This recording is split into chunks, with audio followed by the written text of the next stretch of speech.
आपको? मेरा भी नहीं है भारत, ना उद्धव ठाकरे का भी है, ना ओवैसी का है, ना मोदी का है, ना शाह का है।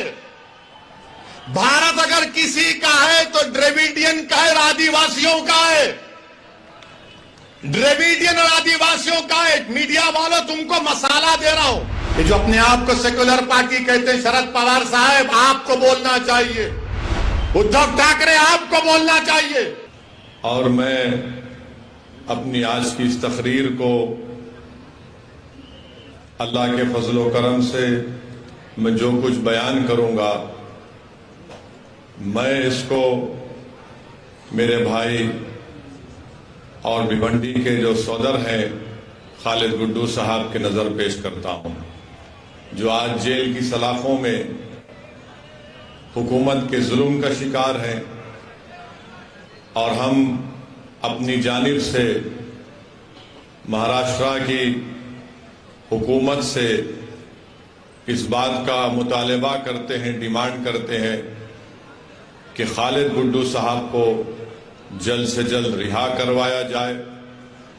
2 साल से खालिद गुड्डू को जेल में रखना ये इंसाफ की तौहीन है। हुकूमत का काम यह है कि किसी को जेल में ना रखे, बल्कि उनको जेल के बाहर लाए।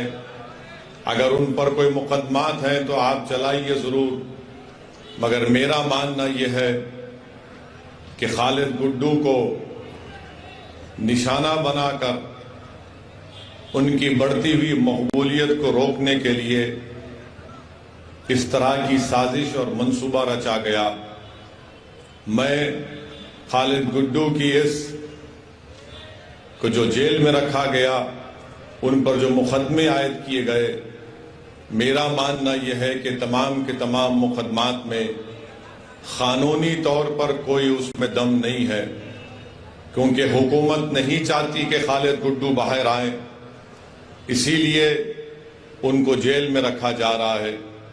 मगर मुझे यकीन है कि इंशाअल्लाह ताला अल्लाह सुब्हाना व ताला के पास देर है अंधेर नहीं है।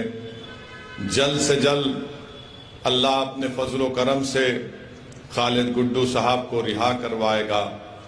मैं महाराष्ट्र की हुकूमत से भी ये कहना चाहूँगा, यहाँ के मुख्यमंत्री से खास तौर से कहना चाहूँगा कि जिस तरह से दिल्ली की हुकूमत शिवसेना के एमएलएस के ऊपर ईडी का रेड कर रही है, और जिस तरीके से शिवसेना और खास तौर से महाराष्ट्र के मुख्यमंत्री बड़े बेचैन नजर आ रहे हैं कि कहीं मेरे किसी प्यारे को जेल में ना डाल दिया जाए, तो मैं महाराष्ट्र के मुख्यमंत्री से कह रहा हूं कि अगर आपको अपने लोगों की फिक्र है कि कहीं मोदी की हुकूमत उनको जेल में डाल दे, तो फिर आपको ये सोचना पड़ेगा कि आपने कैसे अपनी हुकूमत में खालिद गुड्डू को जेल में डाला। याद रखिए, अगर खालिद गुड्डू जेल को जा रहा है हुकूमत के जबर और जुल्म का शिकार होकर, तो कहीं दिल्ली की हुकूमत भी अपनी ताकत का बेजा इस्तेमाल ना करे और आपके ही करीबी लोगों को जेल में डाल दे। अगर आज आप फिक्रमंद हैं, तकलीफ में हैं, तो मैं महाराष्ट्र के मुख्यमंत्री से पूछना चाह रहा हूं, खालिद गुड्डू के घर वालों पर क्या गुजर रही होगी, उनके घर में उनके भाइयों पर, उनके अफराद खानदान पर, उनके दोस्तों पर क्या गुजर रही होगी। इसीलिए हम महाराष्ट्र हुकूमत से मुतालबा करते हैं कि आप खालिद गुड्डू को रिहा करवाइए, मुकाबला करिए सियासत में, मैदान में मुकाबला करिए। लोकतंत्र है, लोकशाही है, संविधान के दायरे में रहकर मुकाबला करिए। किसी को जेल में डालकर ये बहादुरी का काम नहीं है। बहादुर वो है जो अपने मुखालिफीन को भी छोड़े और कहे कि आओ प्यारे आजमाओ किस्मत, देखते हैं मैदान में अवाम किसको पसंद करती है। अगर आज हुकूमत महाराष्ट्र की सरकार लोकशाही पर भरोसा करती है, तो मैं उम्मीद करता हूं कि वो खालिद गुड्डू को रिहा करवाएगी और शिवसेना, राष्ट्रवादी कांग्रेस और कांग्रेस ये कहेगी कि खालिद गुड्डू तुम बाहर निकल कर हमसे मुकाबला करो। हम भी यही चाहते हैं कि कोई भी जेल में ना जाए। सियासतदान हैं, राजनेता हैं, अगर वो जेल को चले जाएंगे तो याद रखो उनकी मकबूलियत में और इजाफा होता रहेगा। खालिद गुड्डू की मकबूलियत में कोई कमी नहीं आई, ना इंशाअल्लाह कमी आएगी। खालिद गुड्डू एक दिन रिहा होगा और जब खालिद गुड्डू रिहा होगा तो पहले से ज्यादा ताकतवर एक सियासी नेता बनकर रिहा होगा। और मजलिस इत्तेहादुल मुस्लिमीन हमेशा मजलूमों का साथ देती है। जुल्म करने वालों याद रखो, इख्तिदार किसी के पास रहने वाला नहीं है। आज तुम इख्तिदार के नशे में चूर होकर मजलूमों को जेल में डाल रहे हो, मगर इंसानियत की तारीख गवाह है कि जिस हुक्मरान ने अपनी ताकत के बलबे पर अगर वो ये समझ रहा है कि किसी को मैं जेल में डाल सकता हूं, खुदरत का काम यही होता है कि जो हुक्मरान जुल्म करता है अल्लाह उसी हुक्मरान को एक दिन जेल में डालता है और मजलूम को तख्त ताज पर बिठा देता है। और वही काम होगा इंशाअल्लाह ताला। मगर मेरे अजीज दोस्तों और बुजुर्गों, खालिद गुड्डू से दुश्मनी इसलिए क्योंकि खालिद गुड्डू पावर के खिलाफ है। कौन सा पावर? एक तो राष्ट्रवादी के जुल्म के खिलाफ और दूसरा टॉरेंट पावर के खिलाफ खालिद गुड्डू ने आवाज उठाई थी। तो दोनों को यह पसंद नहीं आया कि यह कौन दीवाना खड़ा हो गया जो हमारे इख्तिदार की बुनियादों को हिला के रख दे रहा है। तो टॉरेंट पावर और राष्ट्रवादी दोनों मिलकर खालिद गुड्डू के खिलाफ झूठे मुकदमे आयद करके हजरत पुलिस को भी इस्तेमाल कर लिए और खालिद गुड्डू पर इल्जाम लगाकर उनको जेल को भिजा दिया। मुझे इस बात की कोई फिक्र नहीं है। मुझे इस बात को खुलकर कहना पड़ेगा कि अगर कोई भी ओहदेदार गवर्नमेंट का, उसको रूल ऑफ लॉ को फॉलो करना है, उसको कानून को, संविधान पर अमल करना है। अगर आज आप संविधान को नजरअंदाज करके, रूल ऑफ लॉ को नजरअंदाज करके, जिसको उर्दू में कहती है कि कानून की बालादस्ती को अगर आप नजरअंदाज कर रहे हैं, आज आप मौज मना लो। कल ये लोग जब इख्तिदार पर सत्ता में नहीं रहेंगे तो फिर कौन आएगा आपको बचाने के लिए? इसीलिए हम अपील कर रहे हैं कि महाराष्ट्र की सरकार, जो महाराष्ट्र की जेलों में जो लोग मजलूम हैं, उन सबको रिहा करे। मैं खालिद गुड्डू की बात नहीं कर रहा हूं। जो कोई भी महाराष्ट्र की जेल में जुल्म का शिकार है उनको छोड़ा जाए, चाहे वो खालिद गुड्डू हो या नवाब मलिक हो, उनको भी छोड़ना चाहिए। नवाब मलिक की बात नहीं करेंगे। मुल्क का माहौल इस तरह से बना दिया गया कि बीजेपी, राष्ट्रवादी कांग्रेस, शिवसेना, समाजवादी पार्टी, ये तमाम नाम निहाद सेकुलर पार्टियां ये चाहती हैं कि भला हम तक ना आए, हम जेल को ना जाएं, मगर हमारे पार्टी में अगर कोई मुसलमान है तो उसको जेल में डाल दो, हम जेल को नहीं जाएंगे। ये सच्चाई है, मैं बता रहा हूं आपको। मैं इल्जाम नहीं लगा रहा हूं, दलाइल और दलील दे रहा हूं। जब राष्ट्रवादी कांग्रेस के मुखिया जनाब शरद पवार साहिब दिल्ली जाकर दिल्ली के बादशाह नरेंद्र मोदी से मुलाकात करते हैं तो मीडिया ने रिपोर्ट किया कि शरद पवार साहिब ने देश के प्रधानमंत्री जो इस वक्त भारत के बादशाह बने बैठे हैं उनसे कहा कि संजय राउत पर कुछ मत करो, उसको जेल में मत भिजाओ, उसके खिलाफ इंक्वायरी मत करो। मैं पूछना चाह रहा हूं राष्ट्रवादी कांग्रेस के लोगों से, उनको नवाब मलिक क्यों याद नहीं आया? नवाब मलिक का नाम लेना था ना।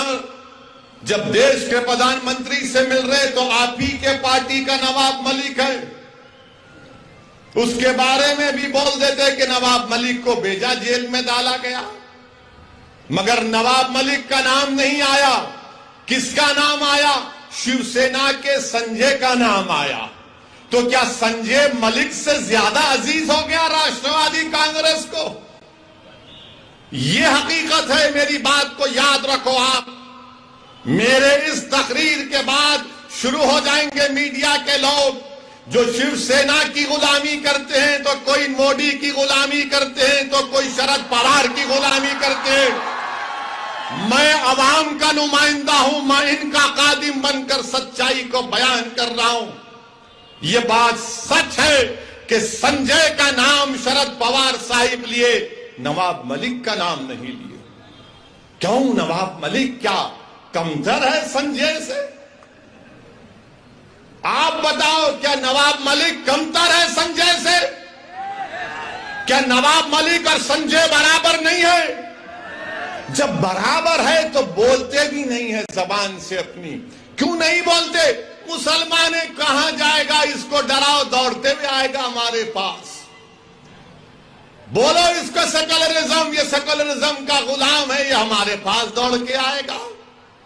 बोलो इसको गंगा जमुनी, वो बाजा बजा कर आएगा।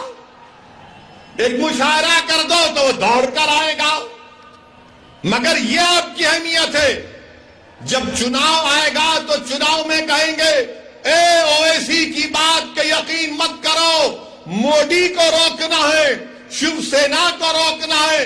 जब महाराष्ट्र के विधानसभा चल रहे थे, इसी जगह पर मैं आया था, इसी विधानसभा में भिवंडी के। मैंने आपसे अपील की थी कि यहां से खालिद गुड्डू को कामयाब करिए।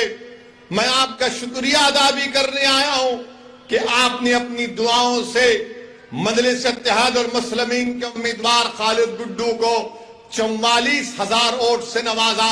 मैं आपको दिल की गहराइयों से सलाम करता हूं। मगर उस वक्त आपको याद होगा, यही राष्ट्रवादी के लोग, कांग्रेस के लोग कह रहे थे ओवैसी को वोट मत दो, भाजपा और शिवसेना को रोकना है। और जब चुनाव हो गए तो राष्ट्रवादी और कांग्रेस ने शिवसेना से मिलकर निकाह किया। निकाह किया। अब ये 1, 2, 3 में दूल्हा कौन है मुझे नहीं मालूम, मगर एक सदाबहार दूल्हा आपके सामने खड़ा हुआ है। जब सत्ता को मिलना था, सीएम की कुर्सी थी, मंत्री की पोस्ट थी, दौलत थी, इख्तिदार था, तो बोले मुसलमान का छोड़ो, कहां जाएगा, उसको हम तो हमेशा से धोखा देते आए हैं। हमने भिवंडी में फसाद करवाया, भिवंडी में मरवाया, इंक्वायरी कमीशन की रिपोर्ट भी आई। मुसलमान भूल जाता है, जज्बात में लाओ मुसलमान को, भाजपा का, शिवसेना का, सेकुलरिज्म का, इसको पार्ट इसके सामने पढ़ो, मुसलमान सन्नाटे में आ जाता। अब आप बताइए, जब मैं पुकार कर कह रहा था 2019 के असेंबली और विधानसभा के चुनाव में कि कामयाब करो खालिद गुड्डू को, आपकी आवाज विधानसभा में जानी चाहिए, तो मेरी ही मुखालिफत में हमारे ही दरमियान से लोग खड़े होकर कहे ये जज्बाती बात करता है। अब बताओ क्या मैं सच था ये और आप झूठे नहीं थे? मेरे अजीज दोस्तों और बुजुर्गों, ये सब चीजें आपके सामने इसलिए रख रहा हूं ताकि आप जब यहां पर इंशाअल्लाह ताला भिवंडी के लोकल बॉडी के बल्दिया के इंतखाबात होंगे तो आप एक अच्छा फैसला करेंगे और आप मुत्तहिद होकर यहां से इंशाअल्लाह मजलिस के नुमाइंदों को कामयाब करेंगे। और मैं आपसे वादा कर रहा हूं कि हम भी ये कोशिश कर रहे हैं कि हमारी कमजोरियों को, हमारी खामियों को दूर किया जाए। मैं आपसे अपील कर रहा हूं कि आप हमारी रहबरी करिए, हमारी सरपरस्ती करिए। अगर हम गलती करते हैं तो हमारा हाथ पकड़कर टोकिए। मगर इस कारवां को, इस जिम्मेदारी को आपको लेकर आगे बढ़ना है, आपको कामयाब करना है। मैं यहां पर नहीं आया हूं अपने लिए, बार बार यही कहता हूं मैं और कहता रहूंगा। मैं यहां पर इसलिए आया हूं कि ताकि आपकी लीडरशिप बने, आपका कायद बने, जो आपकी आवाज विधानसभा हो, पार्लियामेंट हो, यहां की बल्दिया हो, वहां पर गूंजे। टॉरेंट पावर के जुल्म का खात्मा हो।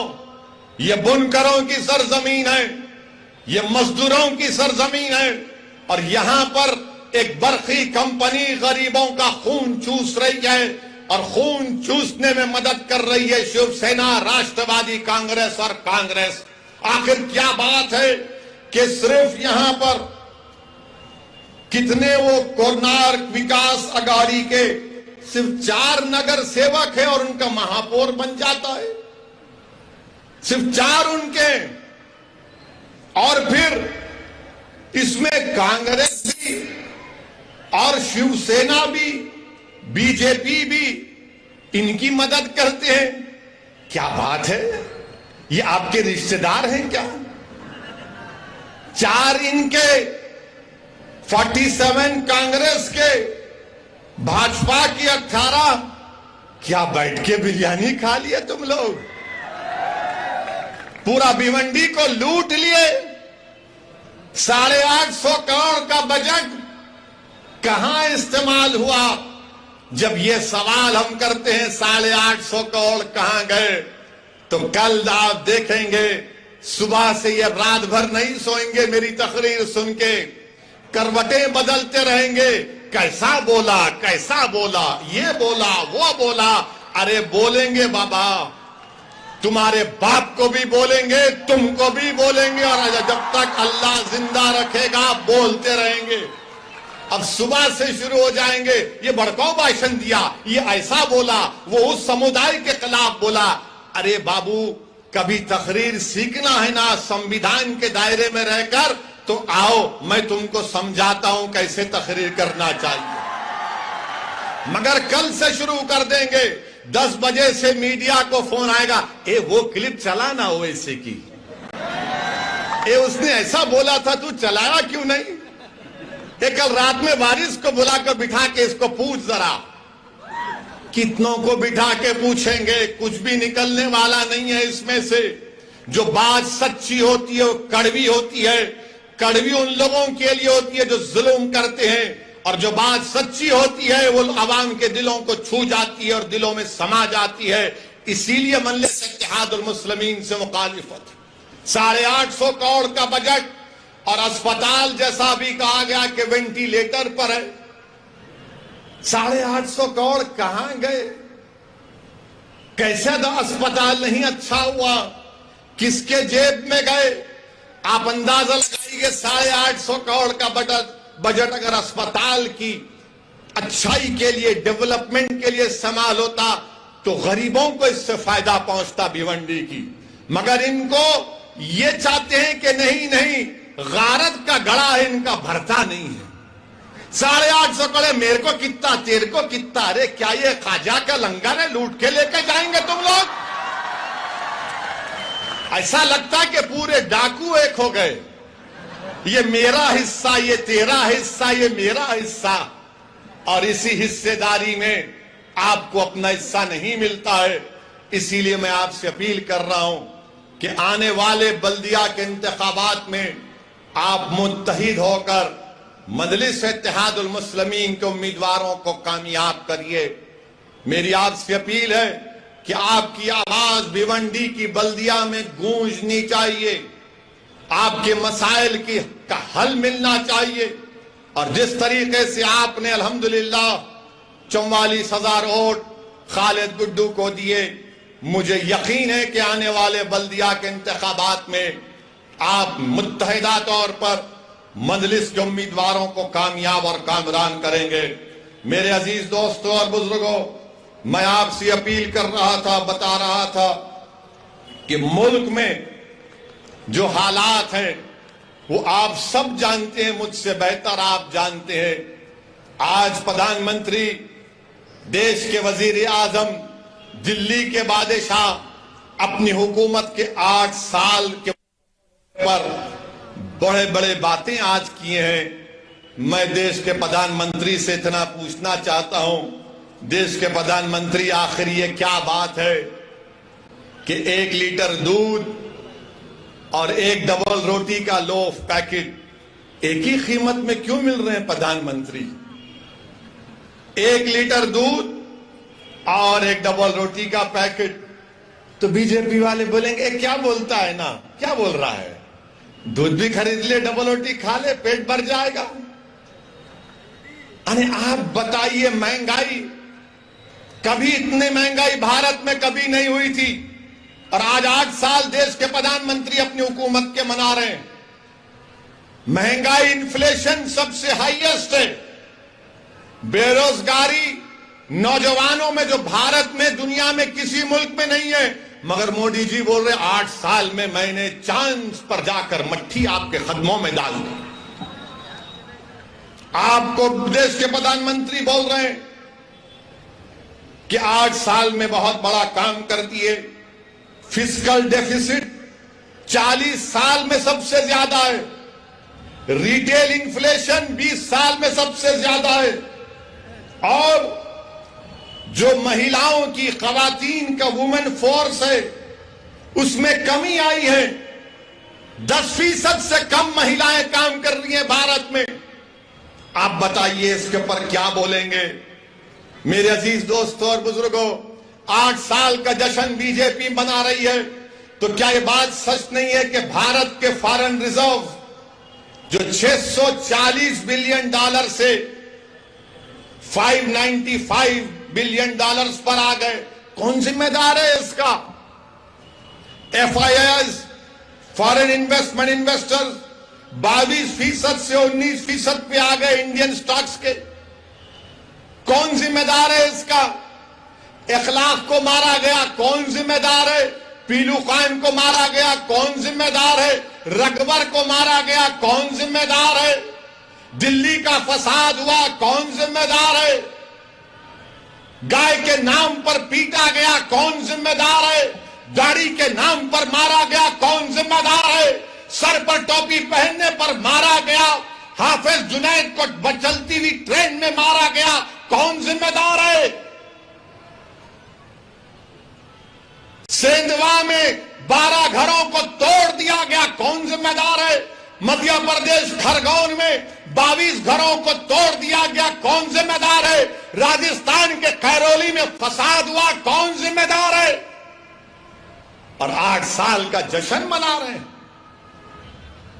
इस पर कोई बात नहीं करेगा। अब जवाब भाजपा के लोगों से पूछेंगे, ना मोदी जी ने तो 370 निकाल दिया। तो जब 370 निकाल कर आपने कहा था कि आतंकवाद का खात्मा कर दिया, तो कल एक टिकटॉक, एक टीवी के स्टार को गोली मार दी गई, कौन जिम्मेदार है? एक गवर्नमेंट का मुलाजिम पंडित था, कश्मीरी पंडित, उसको मार दिया गया, कौन जिम्मेदार है? तुमने एक झूठी पिक्चर तो बना दी जज्बात में और नफरत पैदा करने के लिए इस्लाम और मुसलमानों के लिए, मगर वो पंडित को मारा, कौन जिम्मेदार है? तुम्हारी सरकार है। पड़ोसी पाकिस्तान से टेररिस्ट कश्मीर में घुसकर आकर गोलियां चलाते हैं, कौन जिम्मेदार है इसका? आपकी सरकार है। नौकरियां नहीं है, कौन जिम्मेदार है इसका? कौन जवाब देगा इसका? हां, मैं मानता हूं कि इन सब की जिम्मेदारी अगर किसी पर है, इन्फ्लेशन बढ़कर है, तो मुगल बादशाह अकबर जिम्मेदार है। नौजवानों में, युवाओं में बेरोजगारी है, तो ताजमहल बनाने वाले शाहजहां की जिम्मेदारी है।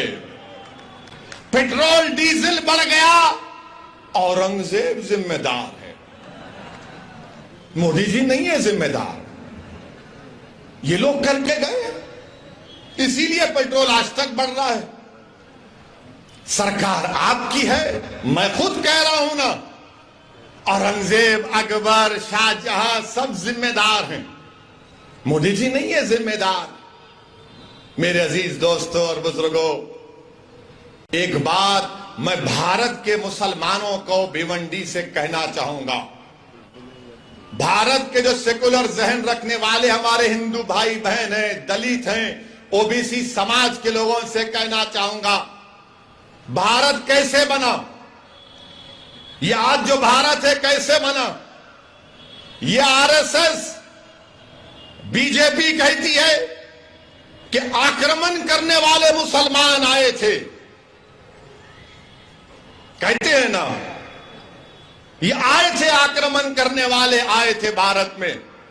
तो क्या भारत की तारीख सिर्फ मुगलों से शुरू हुई क्या? नहीं, 65,000 साल पहले भारत में, जो मौजूदा भारत है या जो हम जिसको कहते हैं, ये हमारा जो खित्ता है, उसमें 65,000 साल पहले अफ्रीका से लोग आए थे। 65,000 years ago, people from Africa came to India, Bharat of that time. फिर 45,000 साल पहले ईरान से किसान आए थे। फिर उसके बाद मशरिकी एशिया से ईस्ट एशिया से लोग आए। फिर उसके बाद से सेंट्रल एशिया, वस्ती एशिया से लोग आए, उनको आर्यन बोलते। तो 4 किस्म का माइग्रेशन हुआ, अफ्रीका से, ईरान से, और तीसरा हुआ मशरिकी एशिया से, जिसको स्टेप्स पैस्टोरलिस्ट कहते हैं, और चौथा वस्ती एशिया से, जिनको आर्यन कहते हैं। ये 4 आए तो भारत बना। अब भारत किसका है मालूम आपको? मेरा भी नहीं है भारत, ना उद्धव ठाकरे का भी है, ना ओवैसी का है, ना मोदी का है, ना शाह का है। भारत अगर किसी का है तो द्रविडियन का है, आदिवासियों का है। द्रविडियन और आदिवासियों का है। मीडिया वालों, तुमको मसाला दे रहा हूं, मगर याद रखो, अगर तुम चलाओगे तो फंस जाओगे। चलाओ, मेरे को कोई बात नहीं है, क्योंकि दूल्हे का नाम लेकर ही तो नाम चलता है। चलाओ। तो 4 लोग आए थे, माइग्रेशन हुआ। ये मुसद्दिका आपसे कह रहा हूं, मगर बीजेपी आरएसएस का मुगल आए, मुगल आए, मुगल आए, मुगल आए। अबे अफ्रीका से भी तो आए थे, ईरान से भी आए थे, सेंट्रल एशिया से भी आए थे, ईस्ट एशिया से भी आए थे। ये सब मिले तो भारत बना। मगर आदिवासी यहां का है, द्रविडियन यहां का है। ये आर्यंस आए थे 4,000 साल पहले। अच्छा, हैरत की बात यह है कि जब मैं ज्ञानवापी मस्जिद के बारे में कहा कि बाबरी मस्जिद की तरह इसको छीनने की कोशिश की जा रही है, तो सोशल मीडिया पर संघ परिवार के लोगों ने कह दिया, ए ओवैसी तो इसके पूर्वज ब्राह्मण थे। मेरे बाबा का नाम सुल्तान सलाहुद्दीन ओवैसी, दादा का नाम अब्दुल वाहिद ओवैसी, दादा के बाबा का नाम इस्माइल ओवैसी, और भी जा सकता हूं। नहीं, ये ब्राह्मण थे। अच्छा, अब इसका जवाब यहीं पर देता हूं, भिवंडी में। सुनो, आप मुंह नहीं लगना मेरे, तुम याद रखो, मैं उन पागलों की तरह नहीं हूं, थम्स अप नहीं हूं, दलाइल देकर बात करता हूं। सुनो, मेरा ताल्लुक किससे? मेरा ताल्लुक बाबा आदम से है। हम तमाम का ताल्लुक, हमारे अब्बा कौन है? अब्बा कौन है? हमारे अब्बा कौन है? बाबा, हमारे अब्बा आदम है। और जब अल्लाह ने हजरत आदम को हमारी अम्मा के साथ दुनिया में भिजाया, तो अब्बा ने कहा कदम रखा मालूम?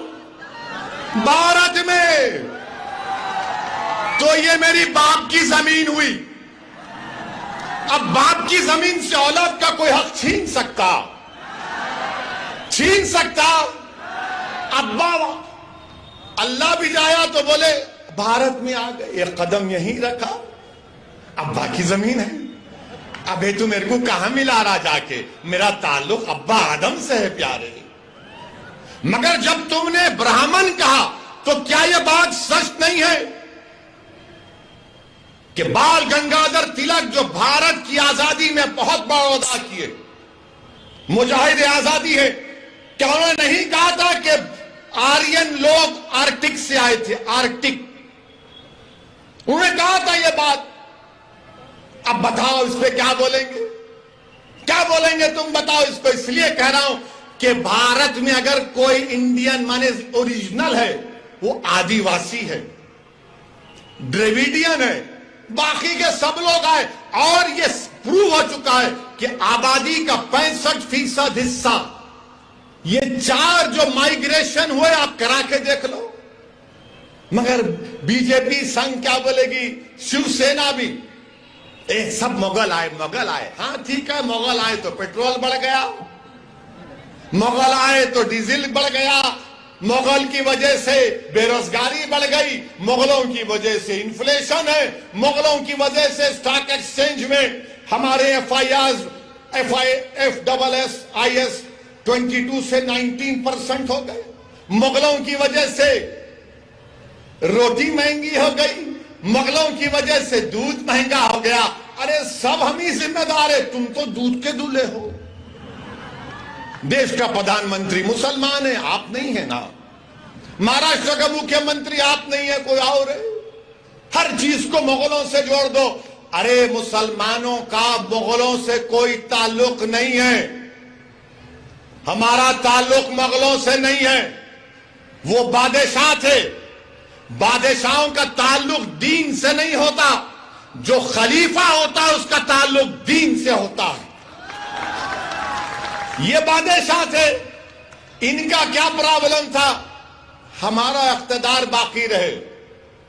वो बादशाह थे, अपने नहीं मंदिर तोड़े। तो फिर इसका भी जवाब सुन लो। ये जो अशोका का पोता था, पुष्यमित्रा सिंघा कौन थे? अशोका के पोतरे को किसने मारा? और यही शख्स ने 40,000 बुद्धिस्ट इबादतगाहों को निस्तो नाबूद कर दिया। चलो बोलो इस पे झूठ है क्या? बोलो इस पे झूठ है क्या? कौन था पुष्यमित्रा सिंघा? बताओ। नहीं बोलेंगे। अब जब सुनेंगे तो खामोश हो जाएंगे। अशोका के पोते को हराने वाला कौन था? नाम बोलो। नहीं बोलेंगे। ये आपको समझना है। अब बात करे कि बोलेंगे इनू करे। अच्छा फिर क्या जेन्स का इख्तिदार नहीं था भारत में? क्या शैवाइट्स और विष्णुवाइट्स में तसादुम नहीं हुआ? क्या तारीख तुम तोड़ मोड़ के पेश कर रहे हो? अरे उन जाहिलों के सामने अपनी जहालत दिखाना। असदुद्दीन ओवैसी के सामने जहालत मत दिखाओ, तुमको आईना दिखा दूंगा मैं, याद रखो।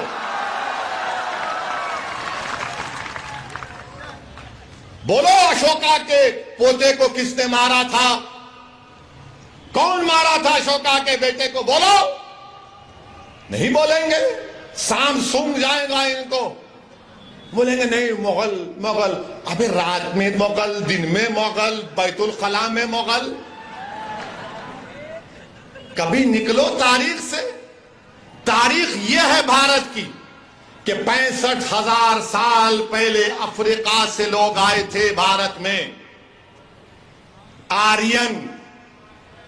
आर्यन तो 4,000 साल का मामला है। और फिर बोलते नहीं ये अनटचेबिलिटी जो है ये मुगलों ने शुरू की। झूठ। सच क्या है? सच ये है कि बाबा साहेब अंबेडकर ने कहा कि 400 AD यानी हजरत ईसा के इस दुनिया से उठाने जाने के बाद 400 AD में ये अनटचेबिलिटी शुरू की गई। ये बाबा साहेब अंबेडकर ने लिखा। ह्यून सांग एक ट्रैवलर है, उसकी किताब पढ़ो। ये संगी नहीं पढ़ते। काली मुगल मुगल मुगल। बोलो कौन? क्या बाबा साहेब अंबेडकर ने नहीं कहा था? उस पर बात नहीं करेंगे। और बोलेंगे तुम लोग मंदिरों को तोड़ दिए।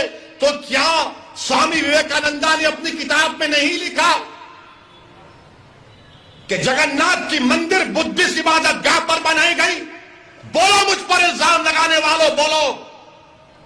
ओवैसी को जान की धमकी देना, ओवैसी को गाली देना, दिन रात मेरे नाम का वजीफा पढ़ना, मैं जो मसाइल को आज उठा रहा हूं तुम जवाब दो उसका। अगर तुम 700-600 साल की तारीख की बात करोगे, मैं 65,000 साल की तारीख की बात करने को तैयार हूं। आओ बैठेंगे, बात करेंगे। अब बोलेंगे ए क्या बोलता है, तेरे घर में खोदेंगे। किसी ने मुझे फोन करके कहा कि आपके घर में खोदेंगे। मैंने कहा मेरे घर में तुम खोद नहीं सकते। बोले कैसे नहीं खोद सकते? मिला मेरा घर है, कोई आंख उठाकर नहीं देख सकता, याद रखो। खोदेंगे। अब बोल रहे ताजमहल के नीचे, उसके तहखाने में क्या है देखेंगे। अब तो बोल रहे कि आगरा के किले में जो मस्जिद है उसके नीचे खोदेंगे। मेरे को लगता है बीजेपी आरएसएस वाले, जरा कान खोल के सुनो आप, किसी को बोलना नहीं बात मेरी, किसी को नहीं बोलेंगे ना आप, ना नहीं बोलना है तो कट्टी हो जाएंगे। अपनी दोस्ती बरकरार रहे। तो इसलिए खोद रहे वो लोग कि देश के प्रधानमंत्री की डिग्री तलाश कर रहे, कहां है कहां है कहां है। नरेंद्र मोदी की एमए पॉलिटिकल साइंस की डिग्री है, मगर देश के प्रधानमंत्री की एंटायर पॉलिटिकल साइंस की डिग्री है, मिलती नहीं है। तो शायद प्यारे बोल रहे मस्जिद के बहाने डिग्री मिल जाएगी, मस्जिद तो नहीं मिलेगी। क्या बात है बताइए आप, ये जोक है, सीरियस मत ले लीजिए। देश के प्रधानमंत्री भी मन की बात में बोलते, जरा ह्यूमर होना चाहिए। तो ह्यूमर की बात कर रहा हूं। कोई बोलते ताजमहल में मेरे को कोई सोशल मीडिया पे दिखा एक शख्स, मैं नहीं कह रहा हूं, वो कोई आदमी था, उनका कोई क्यूरेटर दोस्त था, वो उनके साथ ताजमहल को गए, बोले मुझे नीचे जाके दो कमरे में देखना है। तो उसने सोशल मीडिया पे लिखा कि तुम्हारा फोन डिपॉजिट कर दो, फोन डिपॉजिट कर दिए। उसके बाद नीचे गए तो फिर चेकिंग हुई, फिर वो कमरे के पास ताले पर लगा हुआ था गवर्नमेंट ऑफ इंडिया का स्टैंप। बोले नहीं अंदर नहीं आ सकते आप। अरे बोले भाई खाली खरीद करके नहीं, देखना भी नहीं, तुम कान लगा के सुन सकते। तो बेचारे कान लगाए तो अंदर से इंसानों की आवाज आ रही थी, अंदर से इंसानों की बड़ी प्यारी आवाज आ रही थी। और वो आवाज क्या बोल रही थी? चौकीदार से पूछो महंगाई इतनी क्यों है। इस पे तो केस नहीं बुक हो सकता ना, जाओ बुक कर लो शाहजहां पे, मुमताज पे, मुझे क्या करना है। मैं सोशल मीडिया पे पढ़ के कह रहा हूं, उसको बुक करो आप।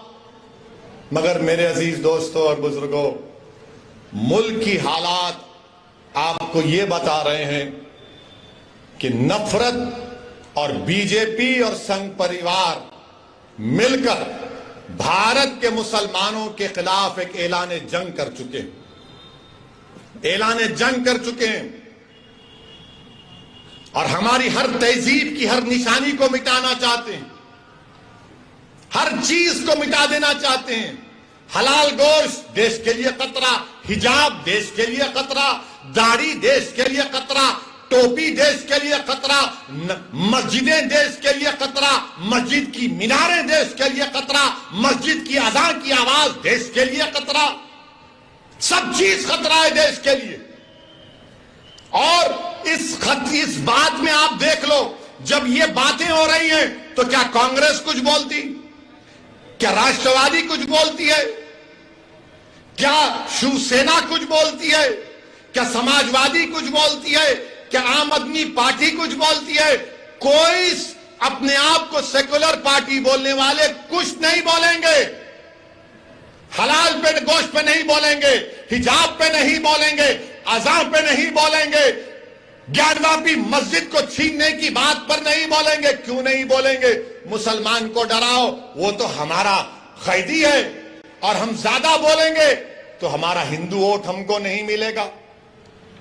मेरे अजीज दोस्तों और बुजुर्गों, इसका मुझे जिस बात का अंदेशा है कि अगर इस तरह से दबाया जाएगा, इस तरह से रुसवा किया जाएगा, तो फिर ये जो नौजवान जो आज भारत में खासतौर से दलित और मुसलमान नौजवान हैं, अगर उनका एतमाद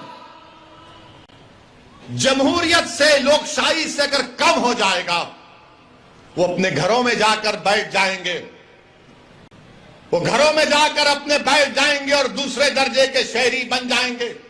मैं नहीं चाहता कि ये नौजवान जो कल इस देश का मुस्तकबिल इनके कंधों पर रहेगा, वो मायूस होकर, रुस्वा होकर अपने घरों में बैठ जाएं, अपने दरो दीवार को बंद कर लें, अपने दिमाग को सोचने की और तमीज पर जोर ना डालें और बंद कर लें अपने दिमाग को। वो हमारी जमहूरियत के लिए खराब दिन होगा। इसीलिए मैं कहता हूं और कहता रहूंगा, जमहूरियत है। ज्ञानवापी मस्जिद के बारे में बोला तो कौन सा गुनाह किया? मैं जब बाबरी मस्जिद का फैसला आया था, मेरी प्रेस कॉन्फ्रेंस उठाकर देख लो आप, मैंने उस फैसले को कहा था, अंग्रेजी में कहा था कि this is a victory of faith over facts, this is a victory of faith over facts. मैंने अपने प्रेस कॉन्फ्रेंस में कहा था कि मुझे अंदेशा है कि इस फैसले के बाद और मसाइल शुरू हो जाएंगे। मैंने नाम लेकर कहा था, ज्ञानवापी, मथुरा, लखनऊ की टीले वाली मस्जिद, सब सच साबित हो रहा आज। उस वक्त भी सब गालियां दिए मुझे। मैं भिवंडी की आवाम से, भारत के मुसलमानों से और भारत के हमारे हिंदू दलित भाइयों से जो अंबेडकर और गांधी को अपना लीडर मानते हैं, इस दीवाने की बात का यकीन थोड़ा करो। तुम मुझसे नफरत करो इंफरादी तौर पर, मगर मैं कह रहा हूं तो मेरी बात को सुनो, याद रखो, ये रात लंबी रहने वाली है। भिवंडी के अवाम, भारत के मुसलमानों, मेरी इस बात को याद रखो, ये रात अंधेरी रहने वाली है, लंबी अंधेरी रहने वाली है। अगर तुम ये समझ रहे हो कि कोई सेकुलर पार्टी आकर तुम्हारे इस अंधेरे को दूर करेगा, ये अंधेरा क्या है? फिरका परस्ती का अंधेरा, नफरत का अंधेरा। इस अंधेरे में अगर रोशनी अगर कोई पैदा कर सकता है तो आप और हम कर सकते हैं। आप एक चिराग जलाओ अपनी सियासी ताकत का, एक चिराग जलाओ। इस चिराग में तुमको तेल की जरूरत नहीं, इस चिराग में तुमको अपने आंसुओं की और अपने जज्बात की जरूरत है। तुम एक चिराग जलाओ इन तूफानों में, इन नफरत के तूफानों में। इस चिराग को जलाओ और अपनी रोशनी से तमाम माहौल को मुनव्वर कर दो। अगर आज आप खामोश बैठ जाएंगे तो फिर आने वाली नस्ल आपको जवाब नहीं देगी, आपको जवाब देना पड़ेगा। मेरे अजीज दोस्तों और बुजुर्गों, हिजाब, हलाल गोश्त, मस्जिद, अज़ान, CAA सब पे होते होते अब टीवी पर अल्लाह के रसूल सल्लल्लाहु अलैहि वसल्लम की शान में बकवास भी हो रही। एक अंग्रेजी टीवी चैनल के ऊपर भारतीय जनता पार्टी के स्पोक्स पर्सन एक मोहतरमा साहिबा ने रहमतुल्लाह अलमीन सल्लल्लाहु अलैहि वसल्लम पर अनाप शनाप बोल दिया, हमारी उम्मत की मां पर कुछ बोल दिया। मैं पूछना चाहता हूं, क्यों नहीं कांग्रेस बोलती इसके ऊपर, इसके खिलाफ? क्यों नहीं राष्ट्रवादी इस पर कुछ बोलती है? कौन बोलता है? मुसलमान ही बोलता है, असदुद्दीन ओवैसी बोलता है।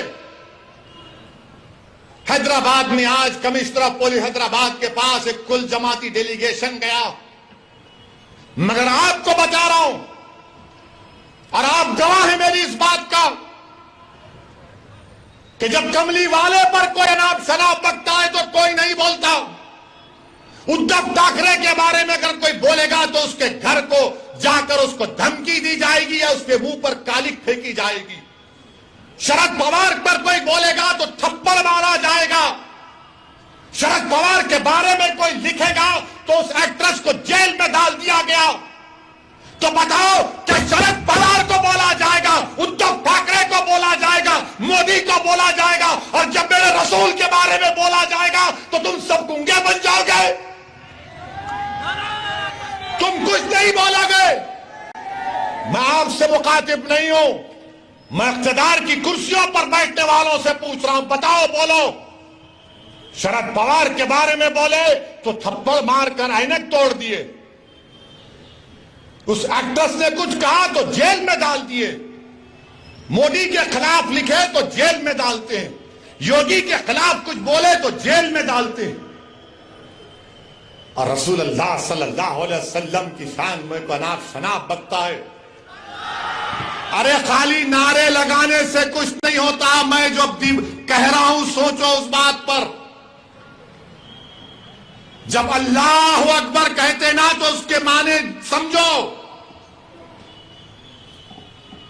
मेरे अजीज दोस्तों और बुजुर्गों, आपकी खामोशी मुझे शिकवा इन तमाम पार्टी से नहीं है, मैं आपसे शिकायत कर रहा हूं।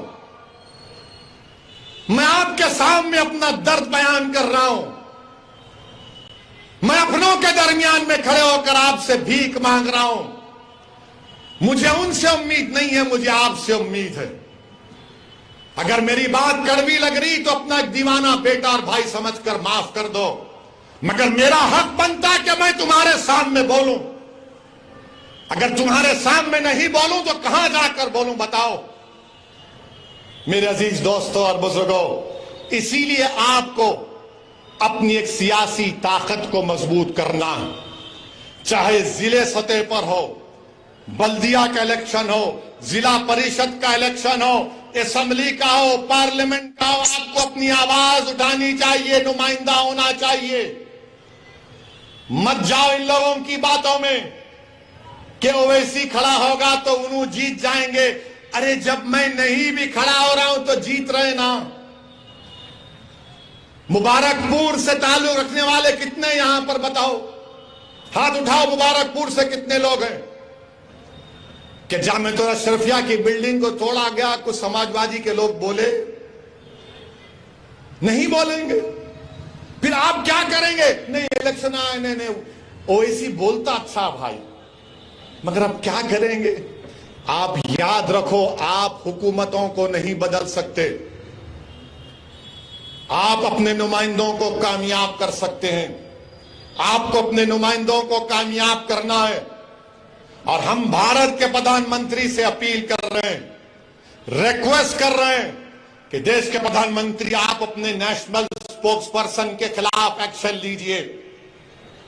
अगर आप सबका साथ, सबका विकास, सबका विश्वास की बात करते हैं, आप हमारे खिलाफ रहिए, मगर इतना नफरत मत करिए कि जिसके नाम का सदका हम खाते हैं आप उनके नाम के बारे में अनाप शनाप बक दें। जिसके नाम का हम सदका खाते हैं, देश के प्रधानमंत्री हम आपसे अपील कर रहे हैं कि अल्लाह के रसूल सल्लल्लाहु अलैहि वसल्लम के बारे में आपके स्पोक्स पर्सन ने जो अनाप शनाप बका, आप मुसलमानों के भी प्रधानमंत्री हैं, आप देश के प्रधानमंत्री हैं, आप बता दो ये चीज गलत है, उसको रोको, आप केस बुक करो। देश के प्रधानमंत्री को यह काम करना चाहिए।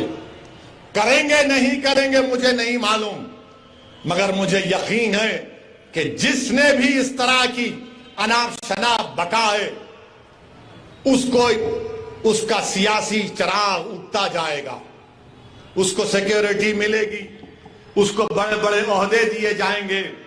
मगर हम देश के प्रधानमंत्री से अपील कर रहे हैं, ये जो अपने आप को सेक्युलर पार्टी कहते हैं, शरद पवार साहब आपको बोलना चाहिए। आपके बारे में कोई बोला तो थप्पड़ मार देंगे। उद्धव ठाकरे आपको बोलना चाहिए,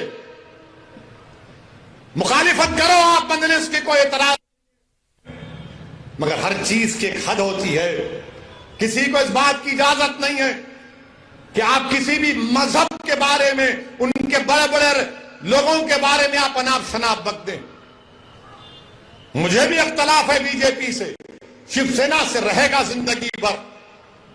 मेरे अजीज दोस्तों और बुजुर्गों, मैं आपसे अपील कर रहा हूं कि मुत्तहिद रहिए, और बीजेपी से अपील कर रहे हैं कि ये आप नेशनलिज्म का, भारत से मोहब्बत का दर्स हमको मत दो। आप